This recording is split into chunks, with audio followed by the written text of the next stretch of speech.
One, first and foremost, I want to give all praises, glory, and honor to Yahweh Bahasham, Yahweh Shai Bahasham Rachakwadash. Double honors to the apostles and elders of Great Millstone. Salutations. Much love and respect to you, Akim, out there pushing this word out in truth and sincerity. Now, you have this presidential election coming up, and the main figures are Joe Biden and Donald Trump. And one thing about these presidents, man, they always have to support the state of Israel, all right? Why do they have to support that state? Because that is one of the things that the elites want them to do, okay?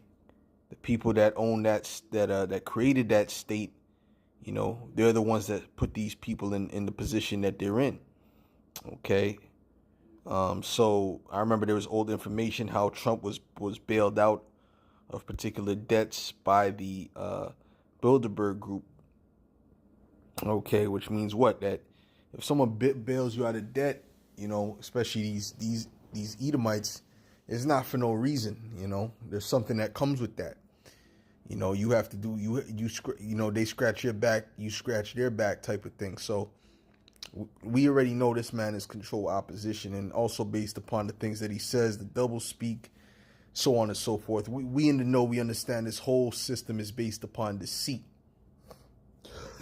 Now, this is from the Times of Israel. It says, Trump slams Biden's weakness, lack of support for Israel. You see that? So he's saying Biden is not supporting Israel enough. This is an old article, by the way. This is going back to 2021, but he recently said something similar in 2024. About there would be more support for Israel if I was in power, and so on and so forth, because they understand what this is all about. They understand what their role is. Okay, they're playing a role, they're playing characters, but at the end of the day, they're working for the same people, right? Why isn't one of them saying, you know what they're doing over there is wrong, and I don't agree with the destroying of those people, and so they're not going to come out and say that, okay? Not outright, because they have to support those people. They're bonded, okay, because of the powers that be.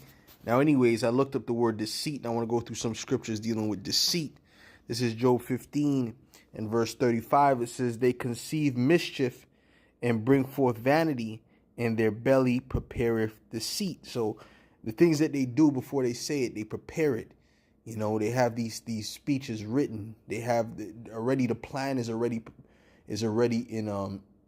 in motion. They just need to to deceive the people, right? So this is how it works, right? Notice after the towers fell, that they came with the Patriot Act, right? They were able to go into Iraq. They were able to do what they wanted to do for their purpose, And certain people that fought those wars, they started to realize that it was a sham, right? Even what's that? Henry Kissinger, one of the quotes that he made, right? It's reported that he made a quote that was said, military men are just useless animals used for foreign policy. Okay. So some people, they realized that. Some people that went to war, they came back and they realized this was all BS. It wasn't what they painted it out to be. It wasn't about fighting to free people and freedom and democracy and all this nonsense. No, it was about rape, robbery, and murder. The same thing that Esau has always been about. Now, this is Job 31 and 5. No, excuse me. Psalms 10 and 7. It says, his mouth is full of cursing and deceit and fraud. Under his tongue is mischief and vanity. This is what Esau, he's all about fraud and deceit, and things that you think is a certain way. It's all a game. It's all acting, man. It's all acting. Okay. These guys are actors, and look at these people who believe in this system, and I just shake my head like these guys are completely lost. It says the words of his mouth are iniquity, and deceit he hath left off to be wise and to do good, right? Because Esau is not about doing good. Okay, Esau is about doing evil. He's about doing wickedness. Now, what I want to do is I want to go to this word fraud in Psalms 10. Just to see what this word says. So the word for fraud here is thak. Okay, thak. Thaka, right? And it says injury, oppression, oppressor, fraud, deceit, deceitful. Okay, so you see one of the words here is oppression. So Esau is all about oppressing people. Whatever his plans are, it ends up with people being oppressed, right? So he can benefit from their oppression, right? It's like when they go to these other nations and they tell them, oh, we're going to give you a loan and you got to take this loan and whatever to build up your infrastructure. That's just not a loan to help them. No. That loan comes with interest that's impossible to pay back. So they have that nation in perpetual servitude to them, right? And ultimately they take over their GDP, they take over their natural resource production, and they basically control that place and set up the puppets that they want to set up. So it all leads to oppression. All roads lead to oppression when it comes to these devils. Okay? And I said it before that if Trump gets in there, he is going to be a real super tyrant. He's not going to be a regular. He's going to become a super tyrant. Okay?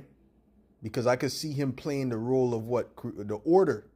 I could see him playing the role of the order, and Biden and the liberals and whatever. They play the role of what? Of the chaos. Because all they're doing is chaotic things that make no sense. And they're doing it on purpose. The things... They brought all these immigrants in, they made sure they brought them in by the boatload. They set up programs to get them over here and, to send a ridiculous, unreasonable amount into the border at one time. And then now they're like, oh, now we got to send them, our people are not safe. I want to make sure everyone's safe. So now we got checks in the subways and the military's there, to go through routine stops in the subway because we got to protect the people from this. But wait a minute, you're the one that freely brought this in while people were warning you that this makes no sense and this can be dangerous.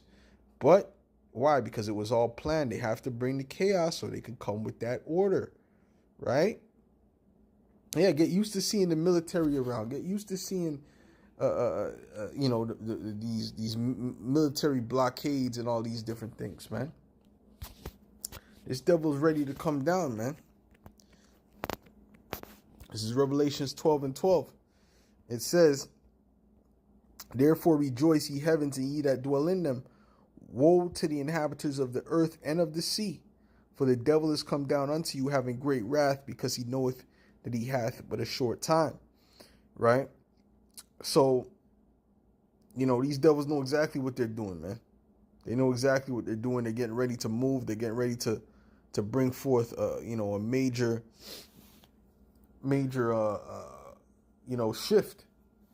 Okay, your comforts are going to be taken away. The way you're living is going to change. See, the C-19 was a nice test from Yahweh Shem Yahushai that really showed you, like, people they forgot about that time period. Freedoms were taken away from you at that time, right? And the next thing that's going to come is going to be a lot more severe, right? You thought the C-19 was something. The next thing that's going to come is going to blow that out of the water. For sure. Okay, let's get 2nd Ezra, the 16th chapter.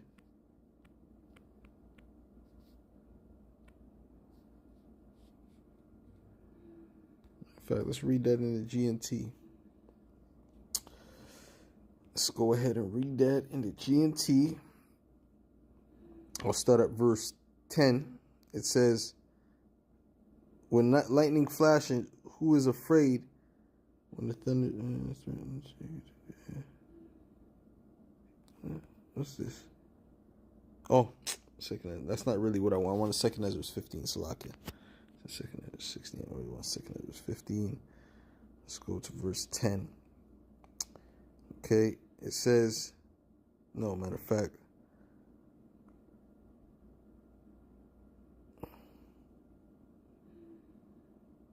start at verse 13. It says, let the farmers who work the ground howl because they won't have enough seed, and their trees will be devastated by blight, hail, and terrible storms. How terrible, and this weather is all messed up, man. Okay, it says how terrible it will be for the world and those who live in it. The sword and distress draw near, and nation will rise against nation to fight with spears in their hands, which represents different weaponry. Okay, it says human beings won't be able to trust each other as they grow strong against each other, right? So this shows you the fact that there's going to be such a lack of trust, which is very true, because people are going to do whatever to survive. They're going to cutthroat people, whatever the case may be. You think if there's a last loaf of bread that these people are going to try to share it evenly amongst each other? Absolutely not. But this is the reason why the brotherhood is so valuable, okay, for those times, because you know you have a common mindset in Yahweh Shai, right? It says they will pay no respect to their king or to the powerful chief of their great men. Right? No, this is this would be speaking of what the governments. Okay, they're not going to regard the princes or the leaders of their regions. Okay, these mayors, right? They're going to have to be in hiding in that time, because people are going to be looking for them, man. They're going to blame them. They're going to be part of the problem. You understand? And I notice in America, like a lot of those mayors in Babylon, the major cities in Babylon are Jake. So a lot of them Jakes that sold out and they were preparing the table for that troop. These people are going to be looking to hunt their ass down. Lightfoot and these weirdo Jakes that are in these high positions in society, right? They're going to be hunted down, man, and they're going to be used as the scapegoats, man. Okay? It says someone will want to go into the city and won't be able. Cities will be right, because why? Because of the blockades, because the military is going to be blocking off certain parts of the city, okay, in different cities. You see, cities will be thrown into confusion because of their pride. Houses will be destroyed. People will be afraid. People will have no mercy on their neighbors. They will cause their neighbors trouble by breaking into their houses with swords to pillage their property, because they are hungry for bread and in great distress. Trust me, you're going to see people change. Their spirit is going to change because of that hunger, okay, and that lack and that uncertainty. All right, so hey, Yahweh Shem Shai is stirring things up, okay, but what I wanted to show you in this thing is that Trump, he's playing for the same side as Biden, okay? We always say that, you know, it's the two sides of the same coin. And you're going to see that. And that's why I actually hope he gets in there, so it can be clear that neither side is for you. Because these people think this guy speak about Trump like he's some type of savior. You watch that movie, what's that movie? The Sound of Freedom. And oh man, look, they're trying to save the children. That guy's such a hero. That dude was caught up in, he was part of doing that trafficking as well. That dude is listen, that dude ain't no fucking hero, man. It came out that dude was part of trafficking as well. So that's all a big front. And then you had the guy, Jim Caviezel, that demon. He came on the screen telling you what? In one of these interviews, I really believe God is dealing with Trump. I think God is dealing with Trump. I think he's the man of God. And you know, all this bullshit. Right? So they're trying to paint this guy like some type of savior. So I hope that he gets up in there. So while you guys are looking at him like a savior, especially you fucking Edomites and you simple-minded Jakes, all right? You're looking at him some savior. You're gonna say, and I hope he gets up in there, because you're gonna see what true tyranny is. Whoever's the next president, whoever it may be, they're gonna be a tyrant. This is the time we're in right now. We're coming to the time of tyranny, right? The gloves are about to be taken off, man. So, anyways, Lord willing, this was edifying to the elect, and I'll say shalom.